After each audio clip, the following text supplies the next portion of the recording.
அன்யஹாசேயா maize. ஹாய்டா, எல்லோரும் எப்படி இருக்கீங்க? சாரிடா, கொஞ்சம் நாளாக வீடியோஸ் போட முடியல. வீட்டில் கொஞ்சம் ஃபங்க்ஷன்ஸ் இருந்துச்சா, ஸோ அந்த ஃபங்க்ஷன் மோடில் போனனால இந்த மோட் ஆஃப் ஆகிடுச்சு. லைக் அப்படி கிடையாது, கொஞ்சம் டிலே பண்ணிட்டேன். அண்ட் லாஸ்ட் வீடியோவில் தான் சொன்னேன் டிலே பண்ண மாட்டேன்னு. பட் சாரிடா, டிலே ஆகிடுச்சு. ஸோ இதுக்கு மேலேயும் டைம் வேஸ்ட் பண்ணாமல் வாங்க ஸ்டோரிக்குள்ளே போகலாம். இது அன்டோல்ட் லவ்வோட செகண்ட் பார்ட். தென் லாஸ்ட் பார்ட்டில் என்ன பார்த்துருந்தோன்னா, ஒயன் இந்த மாதிரி ஜேகே அண்டு ஜேகே ஃப்ரெண்ட்ஸ்லாம் ஏதோ ஒரு பையனை போட்டு அடிக்கிறத வந்து பார்த்துருப்பாங்கல்ல. ஸோ அதிலேருந்து அப்படியே கன்டினியூ பண்ணிக்கலாம்.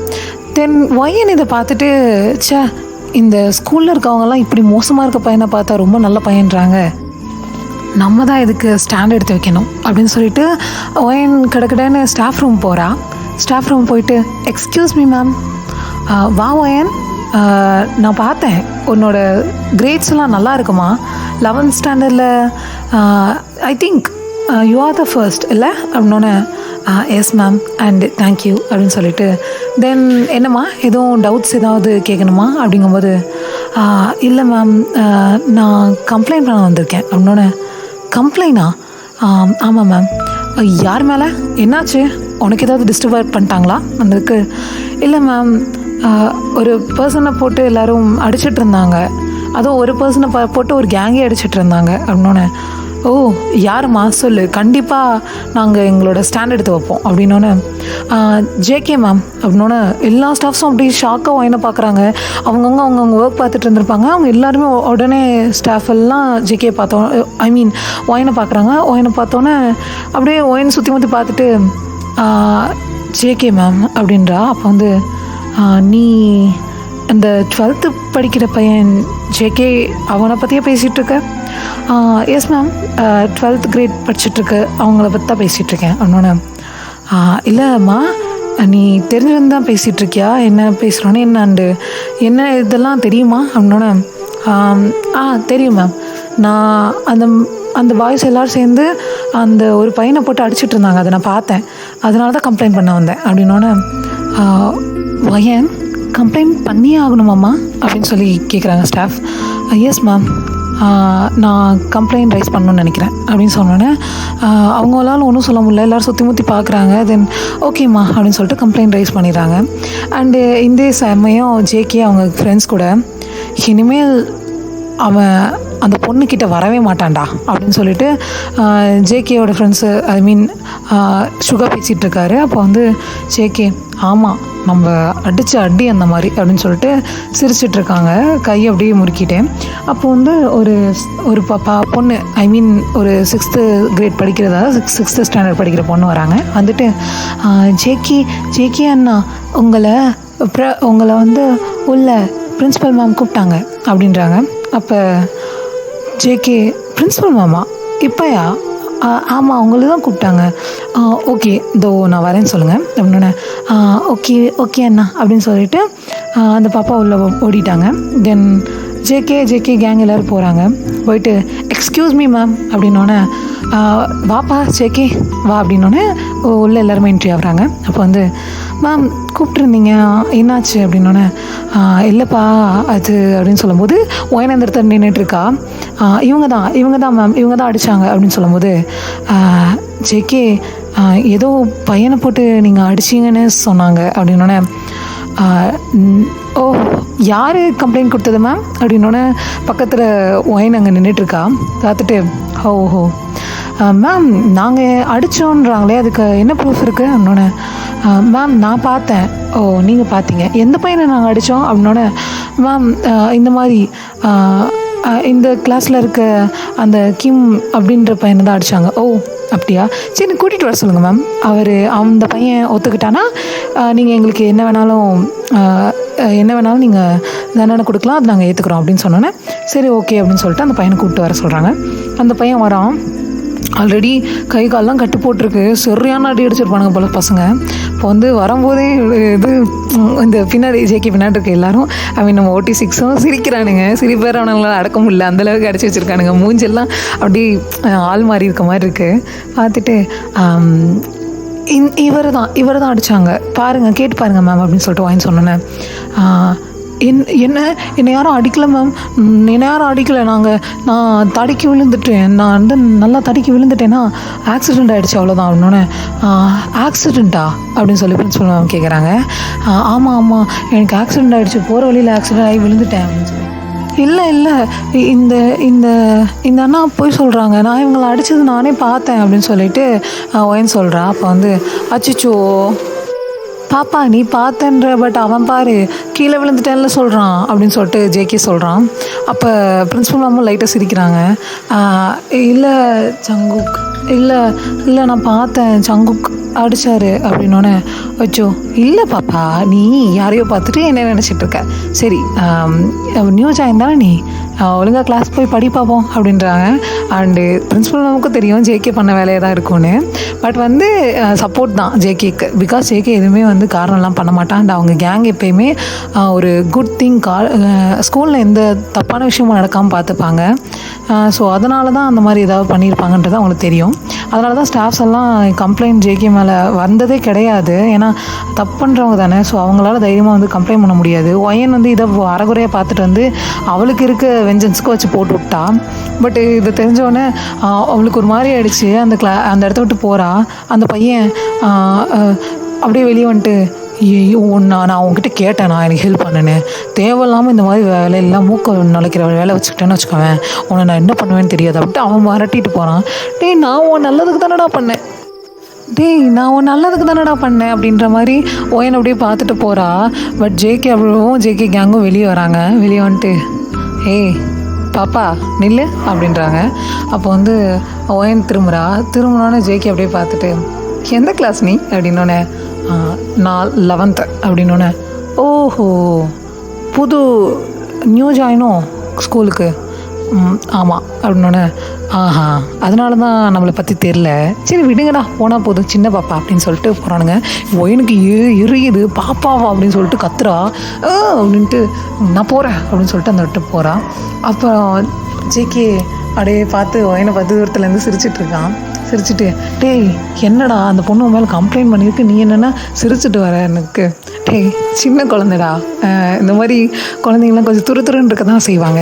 ஸோ இதெல்லாம் நம்ம பெருசாக எடுத்துக்கூடாது, நம்ம ஏன் பண்ணுறோன்னு அவளுக்கு தெரியலல்ல, ஸோ தெரிஞ்ச இந்த மாதிரி பண்ணியிருக்க மாட்டான் அப்படின்னு சொல்லிட்டு ஜேகே பாட்டுக்கு சிரிச்சிட்டே போயிடுறான். தென் அப்போ வந்து ஜேகே பக்கத்தில் ஒரு 2 பொண்ணுங்க வந்துட்டு, தேங்க்யூ ஜங்குக்கா, நீ மட்டும் இப்போ இது பண்ணாமல் இருந்திருந்தீன்னா கண்டிப்பாக அவன் நாளைக்கு எங்கள் 2 பேரும் மானத்தையும் வாங்கியிருப்பான். அண்டு நாங்கள் யார் முன்னாடியும் மூஞ்சி கொடுத்து கூட பேச முடியாத லெவலாக இருக்கோம். எங்கள் அப்பா அம்மா எங்களுக்கு கொன்னே இருப்பாங்க. தேங்க்யூ ஜங்குக்கா. ஸோ இப்படி அவங்க பேசிகிட்டு இருக்க நேரம் ஒயன் அவள் ஃப்ரெண்ட் கூட அந்த இடத்த கிராஸ் பண்ணுறா. அந்த டைம் அவள் ஃப்ரெண்ட் அதை பார்த்துட்டு, பார்த்தியா இதுதான் ஜங்குக் ஒரு விஷயத்த பண்ணுறான்னா அதில் ரீசன் இல்லாமல் இருக்காது. அண்டு எப்பயுமே அவன் பொண்ணுங்க சேஃப்டியை பார்ப்பான். தென் அதுக்காக தான் ஸ்டாஃப்ஸ் எல்லோரும் அவன் என்ன பண்ணாலும் எதுவுமே கண்டுக்க மாட்டாங்க. அண்டு ஃபர்ஸ்ட் தெரியுமா, இந்த ஸ்கூலில் எந்த பொண்ணும் எந்த பையனும் ஜங்குக்கு மேலே கம்ப்ளைண்ட் பண்ணதே இல்லை, நீ தான் ஃபர்ஸ்ட் டைம் அப்படின்னு சொல்லி சிரிச்சிட்டு வரா. அப்போ ஒயன் வந்து அப்படியே பார்க்குறா. அப்போ ஜேகே பேசிகிட்ருக்கான், ஓகேம்மா பட் நீங்கள் 2 பேரும் இந்த மாதிரி யார்கிட்டையும் மாட்டிக்கூடாது. ஃபர்ஸ்ட் ஆஃப் ஆல் லவ்னு ஒருத்தவங்க சொல்கிறாங்கன்னா அவங்க உங்ககிட்டேருந்து லவ்வை மட்டும் தான் எக்ஸ்பெக்ட் பண்ணுவாங்க. யார் ஒருத்தவங்க இந்த மாதிரி உங்ககிட்டேருந்து எக்ஸ்பெக்ட் பண்ணுறாங்களோ அது லவ் கிடையாது. லவ்வுக்கு நீட்ஸ் இல்லை, லவ்வுக்கு ஒன்லி அதுக்கு எதிரான லவ் மட்டும்தான் தேவைப்படும் அப்படின்னு சொல்லிட்டு. அண்டு இந்த வயசில் வருது லவ்வும் கிடையாது, ஓகேவா? லைஃப்பை என்ஜாய் பண்ணுற வயசில் என்ஜாய் பண்ணுங்கள். அண்டு நல்லா ஸ்டடீஸ் பண்ணுங்கள். அதனால் உங்கள் லைஃப்க்கு ரொம்ப இம்பார்ட்டண்டான பர்சன்லாம் உங்ககிட்ட வந்து சேருவாங்க அப்படின்னு சொல்லிட்டு ஜேகே சொல்கிறான். ஒயன் இதை பார்த்துட்டு ஒயனுக்கு ஒரு மாதிரி ஆயிடுச்சு. அப்போ ஜேகே எல்லோரும் சொல்கிற மாதிரி நல்லவன் தானா, நான் தான் தப்பாக புரிஞ்சுக்கிட்டேனோ அப்படின்னு சொல்லிட்டு கில்ட்டி ஆகுது. அப்படியே என் கிளாஸ் ஃபினிஷ்ட் ஆகுது. ஸோ எல்லோரும் கிளம்பி போகிறாங்க. போகும்போது ஒயன் அப்படியே போயிட்டுருக்கும்போது பின்னாடி ஒரு 4 பேர் அவளை ஃபாலோ பண்ணிகிட்ருக்காங்க. ஒயனுக்கு அது ஃபீல் ஆகுது. அப்படியே மெதுவாக கொஞ்சம் ஸ்பீடாக நடக்கிறா. அப்படியே கொஞ்சம் கொஞ்சமாக ஃபாஸ்ட்டாக நடக்கிறா. அந்த பர்சன்ஸ் அவளை பின்னாடி அப்படியே லைட்டாக அவள் நடக்கும்போது நடந்தாங்க. தென் அவள் லைட்டாக ஃபாஸ்ட் கொடுக்க இவங்களும் ஃபாஸ்ட் கொடுத்து போயிட்டுருக்காங்க. அது அவளுக்கு ஃபீல் ஆகிடுச்சு, அவளுக்கு தெரிஞ்சிருச்சு அவளை வந்து யாரோ ஃபாலோ பண்ணுறாங்கன்றது. முடிஞ்சளவு கொஞ்சம் வேகமாக ஓடுறா. அவள் ஸ்ட்ரீட், அதாவது அவங்க ஏரியாவுக்கு போகிற ஸ்ட்ரீட்டில் கொஞ்சம் தூரம் யாருமே இருக்க மாட்டாங்க. லைக் வந்து எம்டியாக இருக்கும். அண்ட் ஆல்சோ நிறைய ட்ரீஸ்லாம் இருக்க மாதிரி ஒரு மாதிரி பயங்கரமாக இருக்கும். அந்த ஏரியாவில் ஸ்ட்ரீட் லைட்ஸும் கிடையாது. ஸோ அந்த ஏரியா கிட்ட வரும்போது ஒயின் பயம் கொடுக்க ஆரம்பிக்குது. பிகாஸ் ஒயின் ஸ்பெஷல் கிளாஸ்லாம் முடிச்சுட்டு வந்துட்டுருக்கா. அன்டைம் ஆகிடுச்சு. இப்போ போயிட்டுருக்கா. அந்த பர்சன்ஸ் யாரோ வேகமாக ஓடி வந்துகிட்டே இருந்தாங்கல்ல. ஸோ ஒயனுக்கு தெரிஞ்சிருச்சு அது யாருன்றது. அந்த பர்சன் சொன்னோன்னே, என்னடி அவளை காப்பாற்றி விட்டுட்டல, அப்போ எங்களுக்கு வேறு யாராவது தேவையில்ல, அதனால் நீ என்ன பண்ணுற, இன்றைக்கி நீ தாண்டி எங்களுக்கு அப்படின்னு சொல்லிட்டு அப்படியே பக்கத்தில் வராங்க. பக்கத்தில் வந்துட்டு இருக்கும்போது அப்போ, ஓ அப்படியா, இன்றைக்கி நைட்டு அவனா நாளைக்கு வேணா நான் வரட்டுமாடா அப்படின்னு சொல்லிட்டு ஒரு வாய்ஸ் ஒரு மாதிரி நக்கலாக அந்த கொஷின் கேட்டுட்டு பார்த்தா நம்ம பசங்களாம் அப்படியே அட்வென்ச்சர்ஸில் வர மாதிரி அப்படியே லைனாக வந்து நிற்கிறானுங்க போஸ் கொடுத்துட்டு. யாருப்பா அது, நீங்கள் திரும்பலையாடா, ஆல்ரெடி கேங்கிட்ட நிறைய தடவை வாங்கிட்டீங்க, இன்னும் பொண்ணுங்களை தொடுறது நீங்கள் நிறுத்தலையா என்ன அப்படின்னு சொல்லிட்டு ஜேகே அப்படியே மெதுவாக நடந்து போகிறான். இல்லை ஜேகே, இதுக்கும் உனக்கும் சம்மந்தமே கிடையாது, அவள் என்ன பண்ணாலும் அதுக்காக தான் நாங்கள் திரும்பி வந்திருக்கோம். ஓ என்ன பண்ணாங்க அப்படி நானும் தெரிஞ்சுக்கிறேனே, அண்டு என்ன பண்ணுறீங்க அப்படின்றத நானும் பார்த்துட்டு போகிறேனே அப்படின்னு சொல்லிட்டு ஜேகே ஒரு மாதிரி பேசிகிட்டே ஒரு மாதிரி டேஞ்சராக பேசிகிட்டே வந்துட்டுருக்கான். வந்துட்டுருக்க அவனுங்களுக்கு ஒரு மாதிரி பயப்பட ஆரம்பிக்கிறானுங்க. பயந்துட்டு, ஜேகே இதுக்கும் உனக்கும் சம்மந்தமே இல்லை, இதுக்கும் எனக்கும் சம்மந்தம் இல்லையா, டே அவன் ஏன் ஸ்கூல் பொண்ணுடா அப்படிங்கும்போது, உன் ஸ்கூல் பொண்ணாக இருக்கலாம், அதுக்குன்னு இவளுக்காக திரும்பி இறங்கி வரேன்னா இவனா உனக்கு அவ்வளோ க்ளோஸ் ஆகும்போது வச்சுக்கலாம். பிகாஸ் என் மேலேயே ஃபர்ஸ்ட் கம்ப்ளைண்ட் பண்ண பொண்ணு இல்லை அப்படிங்கும்போது ஒயின் அப்படியே பார்க்குறா. ஒரு மாதிரி அவருக்கு ஒரு மாதிரி கில்ட்டியாக இருக்குது. அந்த ஆல்சோ பார்க்கும்போது இருந்தாலும் அவளை எனக்கு பிடிச்சிருக்கு, அதனால் அவகிட்ட எவனும் வர முடியாதுடா அப்படின்னு சொல்லிட்டு அப்படியே போயிட்டு எல்லாரும் ஆரம்பிச்சிட்டானுங்க ஃபைட்டை. 2 கேங்க்கு நடுவும் சரியான ஃபைட்டு. ஆஸ் யூஷுவல் நம்ம பசங்க தான் நல்லா ஃபைட் பண்ணுவானுங்களா. ஸோ அதனால் எல்லாம் முடிச்சு விட்டுட்டு அப்படியே மெதுவாக நடந்து வரும்போது ஒயின் அப்படி நடுங்கிட்டு இருக்கா. பிகாஸ் அவகிட்ட அந்த மாதிரி ட்ரை பண்ணியிருப்பானுங்க. லைக் அவளோட ட்ரெஸ்ஸிங்லாம் லைட்டாக ஒரு மாதிரி கிழிஞ்ச மாதிரி அப்படி இருக்குது. ஸோ அதை பார்த்துட்டு ஜேகே அவனோட கோட்டை அப்படியே மேலே போற்றி விட்டுட்டு, ஒன்றும் இல்லை, நாங்கள் இருக்கோம், ஓகேவா, ஒன்றும் இல்லை, நீ சேஃப், இப்போ உன் பக்கத்தில் இருக்கிற நாங்கள்லாம் உன்னோட க்ளோஸ் ஃப்ரெண்ட்ஸ், ஓகேவா, அதை மட்டும் நினச்சிக்கோ, அண்டு உனக்கு இப்போ எதுவுமே நடக்கலை அப்படின்னு சொல்லிட்டு அப்படியே மெதுவாக அவளை அந்த சைக்கிளை வந்து நம்ம பசங்களில் ஜிமின்ட்டு கொடுத்துட்டு அவனை ஓட்டிகிட்டு வர சொல்லிவிட்டு அவளை பைக்கில் கொண்டு போய் அவங்க ஸ்ட்ரீட் முன்னாடி இறக்கி விடுறாங்க.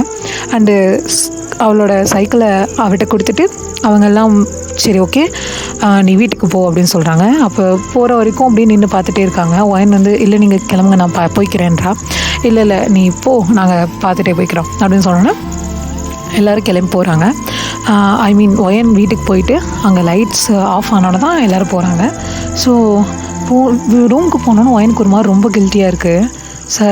இப்படி ஒரு பர்சனையை நம்ம தப்பாக நினச்சிட்டோம் அப்படின்னு சொல்லிட்டு ஒரு மாதிரி அவளுக்கு கண்ணு கலங்குது. அண்ட் ஆல்சோ இன்றைக்கி அவளுக்கு நடந்தது வந்து ஒரு மாதிரி ட்ரமடைஸ் ஆகிட்டா ரொம்ப ஒரு மாதிரி.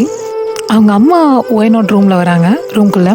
அப்போ வந்து ஒயனுக்கு ஒரு மாதிரி ரொம்ப பயந்துருந்தாளா. ஸோ அவங்க அம்மா வந்தோன்னே அவங்கள ஹக் பண்ணிவிட்டு அழுவ ஆரம்பிச்சிட்டா. அழுதுட்டு அம்மா அப்படின்னு சொல்லிட்டு எல்லா விஷயத்தையும் சொல்லிடுறா, இன்றைக்கி நடந்தது எல்லாமே. அப்போ அவங்க அம்மாவுக்கு ஒரு மாதிரி ரொம்ப பயமாயிடுச்சு. இல்லை ஒயன், இது ஏன் தப்பு தான், உன்னை தைரியமாக வளர்க்கணும்னு வளர்த்தேன், அதுக்குன்னு இந்த லெவலுக்கு நான் தான் சொல்லியிருக்கேன்லடி இப்படிலாம் எதுக்கும் போகாதேன்னு, கடைசியில் பாரு உனக்கு எப்படி வந்து நின்றுருக்கு அப்படிங்கும்போது, இல்லைம்மா அந்த பொண்ணு பாவம்மா அப்படிங்கும்போது, ஒயன் எனக்கு தெரியும் ஒயன் அப்படின்னு சொல்லிட்டு ஹக் பண்ணிவிட்டு அவங்களும் சேர்ந்து அழுகுறாங்க. அப்போ அவங்க அப்பா வராரு. வந்தோடனே அவருக்கு எல்லா விஷயத்தையும் அவங்க அம்மா சொன்னோன்னே, இனி நம்ம இந்த இடத்துல இருக்க வேணாம் அப்படின்னு சொல்லிட்டு அவங்க அப்பா சரி ஏரியா வீடு மாற்றி கூப்பிட்டு போயிடலாம் அப்படின்னு சொல்லிட்டு மாற்றி கூப்பிட்டு போகிறாங்க. கூட்டிகிட்டு போனால் அந்த இடத்துல வீடு மாறுறாங்க. அந்த இடத்துல பார்த்தா நம்ம பசங்கள்லாம் அங்கே சும்மா கிரிக்கெட் விளாண்டுட்ருக்கானுங்க. விளாண்டுட்டு இருக்கும்போது, டேய் ஜேகே அங்கே பாடுறா, யாரோ புதுசாக வீட்டுக்கு குடி வராங்க போல அப்படின்னோடனே, ஆமாண்டா நானும் இப்போ தான் கவனிக்கிறேன், யாரா இருப்பா அப்படிங்கும்போது அப்படியே ஒயின் அப்படி இன்னசென்ட்டாக இறங்கி வரா. டேய் நம்ம கம்ப்ளைண்ட் பார்ட்டிடா அப்படின்னோடனே, ஓ அவங்களா மேடமா, சரி வரட்டும் வரட்டும் அப்படின்னோடனே எல்லோரும் சிரிக்கிறாங்க. ஜேகே வந்து சின்ன பாப்பா அப்படின்னு சொல்லிட்டு அவங்க சிரிச்சுட்டு நிற்கிறான். அப்போ இந்த மாதிரி எல்லாருமே அங்கே கூடி வந்துட்டாங்க. தென் அந்த ஃபர்ஸ்ட் டே இருக்குல்ல, அந்த பால் காய்ச்சின்னு சொல்லுவாங்கள்ல, ஸோ எல்லோரையும் கூப்பிடுறாங்க. கூப்பிடும்போது ஜேகே வீட்டுக்கும் வந்து இந்த மாதிரி ஃபர்ஸ்ட் டே, ஸோ டின்னருக்கு வாங்க அப்படின்னு சொல்லி கூப்பிட்டோன்னே ஒயன் அப்படியே அமைதியாக தலையை குனிஞ்சே இருக்கா. இது ஜேகே கவனிக்கிறான். ஸோ அம்மா அவள் என்னோடய ஃப்ரெண்டு தான், ஸ்கூல் டேஸில் ஸ்கூல்லையே, நான் அவட்ட கொஞ்சம் நேரம் பேசிட்டு வரட்டுமா அப்படிங்கும்போது, அப்போ இவங்க பேரண்ட்ஸ் ஒரு மாதிரி திருன்னு பார்க்குறாங்க. ஸோ நீப்பா அப்படின்னோடனே, my name is Jungkook, uncle aunty நல்லா இருக்கீங்களா அப்படின்னு கேட்டோன்னே அவங்களுக்கு புரிஞ்சிருச்சு, அந்த அவங்ககிட்டேருந்து சேவ் பண்ண பையன் வந்தானே, நீ தானாப்பா, கண்டிப்பாக ஒயின்ட்டு நீ பேசலாம் அப்படின்றாங்க. ஏன்னா ஒயின் அதுக்கப்புறம் ரொம்ப ட்ராமாடைஸ் ஆகிட்டா. ஸோ அதனால யார்ட்டையும் பேச மாட்டேங்கிறா. ஹே வாயாடி வாலு, என்ன அமைதியாக இருக்க அப்படின்றான். அப்போ வந்து அமைதியாகவே ஒயின்ருக்கா கொஞ்ச நேரம். இப்போ வந்து இங்கே பாரு, நீ இப்படி இருக்கிறதுலாம் செட்டே ஆகலை, கேள்விப்பட்டேன் நீ எதுக்காக உன் பின்னாடி அவங்க வந்தாங்கன்னு. நீ ரொம்ப கரேஜ் இருக்க பொண்ணு, இப்படியெல்லாம் அமைதியாக இருக்காத. அண்டு எப்போ ஒரு பையனுக்கு எதிராக நீ நிற்கிறியோ அப்போ தான் நீ உண்மையான பொண்ணாக இருக்க. ஸோ அதை மட்டும் மறந்துடாத. நீ யாரை வேணால் எதிர்த்து நின்று, நாங்கள் 7 பேரும் உன் பின்னாடி இருக்கோம். இப்படி இருக்கும்போது நீ எதுக்குமே ஃபீல் பண்ணக்கூடாது. ஒயன், எனக்கு என்னமோ தெரியல, ஃபர்ஸ்ட்டு டே உன்னை பார்த்ததுலேருந்தே நீ ரொம்ப குட்டி பாப்பா மாதிரி துருன்னு ஏதாவது பண்ணிகிட்டே இருக்கியா. ஸோ உன்னை ஃப்ரெண்டாக வைக்கணும்னு நினைக்கிறேன். ஆனால் மேடமுக்கு என்ன தாட் இருக்குன்னு எனக்கு தெரியல. பட் நீ ஓகேனாலும் சரி, நோன்னாலும் சரி, இனி ஒய்என் எங்கள் பிடிஎஸ் கேங்கில் ஒன் ஆஃப் தி மெம்பர் அப்படின்னு சொல்கிறான் ஜங்குக். ஒயன் அப்படியே பார்க்குறா. என்ன பார்க்குற, என்னடா பிடிஎஸ்ன்னு பார்க்குறியா? பிடிஎஸ் அப்படின்னா நாங்கள் வந்து பேங்க்டன் சோனியான்டன், அதாவது எங்களுக்கு எந்த கஷ்டம் வந்தாலும் நாங்கள் அதுலேருந்து வெளியே வந்துடுவோம், அண்ட் எல்லாரையும் வெளியே கொண்டு வருவோம். ஸோ அதே மாதிரி தான் நீயும் இருக்க. அப்படி இருக்கும்போது நீ எங்கள் கேங்கில் தானே இருக்கணும். அதனால தான் இனிமேல் ஒய்யனும் பிடிஎஸில் ஒன் ஆஃப் த மெம்பர் அப்படின்னு சொல்லிட்டு ஒரு மாதிரி வார்ம் ஹக் கொடுக்குறான். ஒயனுக்கு இவ்வளோ நாள் வந்து யார் அந்த இன்சிடென்ட்க்கு அப்புறம் யார் அவளை டச் பண்ணாலும் ஒரு மாதிரி பாடிலாம் ஷுவர் ஆக ஆரம்பிக்கும். அப்படி இருக்கும்போது ஜேகே இந்த மாதிரி ஒரு ஹக் பண்ணது, அதில் அந்த கேரிங் தெரியறனால அவளால் அதை ஃபீல் பண்ண முடியுது. அந்த ஹக்கு வந்து ரொம்ப வார்மாக, அவளுக்கு எந்த ப்ராப்ளமும் இல்லை, நீ சேஃப் அப்படின்ற மாதிரி ஃபீல் பண்ண வைக்குது. ஸோ ஒயனும் அப்படியே அவன் ஷோல்டரில் சாஞ்சு அழுதுருப்பா. ஸோ OT6 வந்திருப்பாங்க அந்த இடத்துக்கு. அப்புறம் தான் ஒயனை கூட்டிகிட்டு வெளியே போயிருப்பாங்க. ஸோ பேரண்ட்ஸ் எல்லோரும் இங்கே பேசிவிட்டு எல்லா ஃபங்க்ஷனும் போயிட்டு வந்திருக்கோம். ஒயன் வந்து பிடிஎஸ் கூட கொஞ்சம் மர்ஜ் ஆக ஆரம்பிச்சிருப்பா. அதுக்கப்புறம் பார்த்தா ஒயன், ஜங்குக், ஜிமின், டே, அப்புறம் சுஹா, ஜேஹோப், ஆரம், ஜின், 7 பேர் 8 பேரும் எப்போ பார்த்தாலும் ஒன்றா தான் சுற்றிட்டுருப்பாங்க. அண்டு ஜேகே ஒயனை சேவ் பண்ணதுக்கப்புறம் கொஞ்சம் டேஸ் போக போக ஒயனோட ஆக்டிவிட்டீஸ் நம்ம ஒரு 6 பசங்களுக்கு தெரிய வந்திருக்கோம். ஜேகே ஒயன் லவ் பண்ணுறான்றது தெரிய வந்திருக்கோம். லைக் அவளோட ஆக்டிவிட்டீஸ் அப்படி இருந்திருக்கோம். ஸோ அது அவங்களுக்கு தெரியும். இருந்தாலும் ஜேகேட்ட சொல்ல மாட்டாங்க. அடிக்கடி ஒயினை வந்து டீஸ் மட்டும் பண்ணுவாங்க. ஒயினை வந்து ஒரு மாதிரி ஷையாவா, அவள் எப்போ ஜேகேயை பற்றி எடுக்கிறாங்களோ அப்போ மட்டும்தான் பொண்ணு மாதிரி நடந்துப்பா. மற்ற டைம் எல்லாமே அவள் பையன் மாதிரி தான் இருப்பாள். ஸோ பசங்க கூடயே சேர்றதுனால என்னமோ ஒரு மாதிரி ரொம்ப சேட்டை பண்ண ஆரம்பிச்சிருப்பா.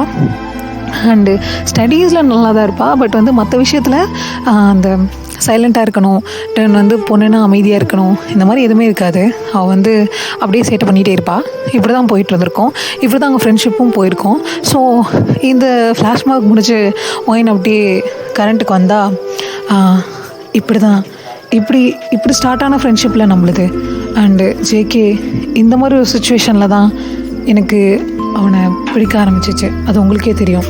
அப்படி இருக்கும்போது புதுசாக ஒரு பொண்ணு, அதுவும் என் ஜேகே ஃபர்ஸ்ட் டைம் ஒரு பொண்ணை பற்றி என்கிட்ட கேட்டானா, அதனால தான், மற்றபடி ஒன்றும் இல்லை.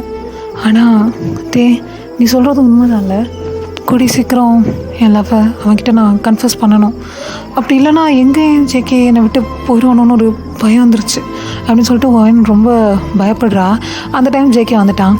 அடே என்னடா, நான் ஒரு நிமிஷம் அந்த பக்கம் போயிட்டு வந்தால் போதுமே ஒயினை கிண்டல் பண்ணி கலாய்க்க ஆரம்பிச்சிருவீங்க அப்படின்னோடனே, டேய் நாங்கள் ஒன்றுமே பண்ணல, அவள் தான் எங்களை டீஸ் பண்ணிகிட்ருக்கா அப்படின்னோடனே, ஏன் வாள் நீ தான் பண்ணியா அப்படின்னு சொன்னோன்னே, ஆமாம் சிக்கி அப்படின்னோடனே, என்ன ஆச்சு, எதுவும் ப்ராப்ளமா அப்படிங்கும்போது, இல்லையே நான் நல்லா தான் இருக்கேனே, ஐஸ்கிரீம் கொடு அப்படின்னு சொல்லிட்டு ஒயின் அப்படி நார்மலாக இருக்க மாதிரி கட்டிக்க ஐஸ்கிரீம் சாப்பிட்டுட்ருக்கா. ஜேகே ஒயினை ஒரு மாதிரி பார்த்துட்ருக்கான். தென் இதுக்கு மேலே நாளைக்கு பார்க்கலான்டா, லைக் எதனால் அந்த பொண்ணு வந்ததுக்கு இவ்வளோ ஒயின் ரொம்ப ஹர்ட் ஆகிறான்றது, அண்டு எப்படி உங்கள் ஃப்ரெண்ட்ஷிப் ஸ்டார்ட் ஆச்சுலாம் பார்த்துட்டோம், லவ் எப்படி ஸ்டார்ட் ஆச்சுன்னு பார்த்துட்டோம். தென் இதுக்கு மேலே இவங்களுக்குள்ளே எப்படியெல்லாம் கெமிஸ்ட்ரி ஒர்க் ஆகுது போகுது, தென் அவள் எப்படி அந்த தேர்ட் கேரக்டர் எப்படி இவங்களோட லைஃப்குள்ளே என்னென்ன பண்ண போகிறாங்க எல்லாமே இனிமேல் வர ஸ்டோரியில் பார்க்கலான்டா. தென் இந்த ஸ்டோரி இந்த எபிசோட் கொஞ்சம் இழுத்துருக்கும் தான் நான் நினைக்கிறேன். இனிமேல் வர்றதுலாம் கொஞ்சம் சின்னதாகவும் அண்ட் ஆல்சோ நல்லாவும் போகும்னு நினைக்கிறேன். அண்ட் கமெண்ட் பண்ணுங்கடா, நான் கண்டிப்பாக கமெண்ட் பண்ணுங்கடான்னு சொல்லியே பார்ப்போம். உங்களுக்கே டென்ஷன் ஆகிருக்கலாம், பட் சாரிடா, கமெண்ட் பண்ணுங்கடா. யாராவது ஒருத்தவங்க கமெண்ட் பண்ணாலும் அந்த ஸ்டோரி எப்படி கொண்டு போகிறதுன்னு நான் தெரிஞ்சுப்பேன். தென் நான் இன்னொரு அந்த லாஸ்ட்டாக நான் ஒரு ஸ்டோரி போட்டதுக்கு ஸ்பெஷல் எபிசோட் கேட்டிருந்தாங்க. கண்டிப்பாக நான் உங்களுக்கு ஸ்பெஷல் எபிசோட் போடுறேன்டா. அண்டு இன்றைக்கி 2 ரெக்கார்ட் பண்ணணுன்னு தான் நினச்சேன், பட் டைம் ஒர்க் ஆகலை. ஸோ கண்டிப்பாக நான் நாளைக்கு போட்டுறேன். அண்ட் ஆன்யா